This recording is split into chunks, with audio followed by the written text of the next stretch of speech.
नमस्कार मित्रांनो. हळद रुसली, कुंकू हसलं.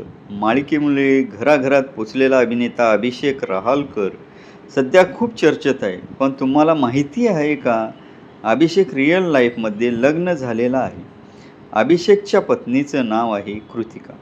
ही जोडी गेली तब्बल 10 वर्ष एकमेकांसोबत रिलेशनमध्ये होती.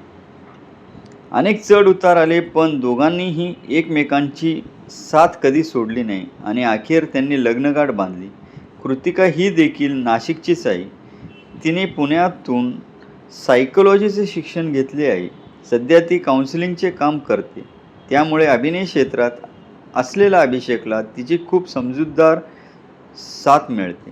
अभिषेकने मन धागा धागा जोडतो नवा, तू तशी अशा मालिकांमध्येही मुख्य भूमिका साकारल्या आहेत. त्यांच्या अभिनयावर प्रेक्षक भरभरून प्रेम करत आहेत. सोशल मीडियावरही अभिषेक आणि कृतिकाचे फोटो नेहमी व्हायरल होत असतात. त्यांची साधी, गोड आणि समजूतदार जोडी चाहत्यांना खूप आवडते. तुम्हाला अभिषेक आणि कृतिकाची जोडी कशी वाटते? कमेंटमध्ये नक्की सांगा.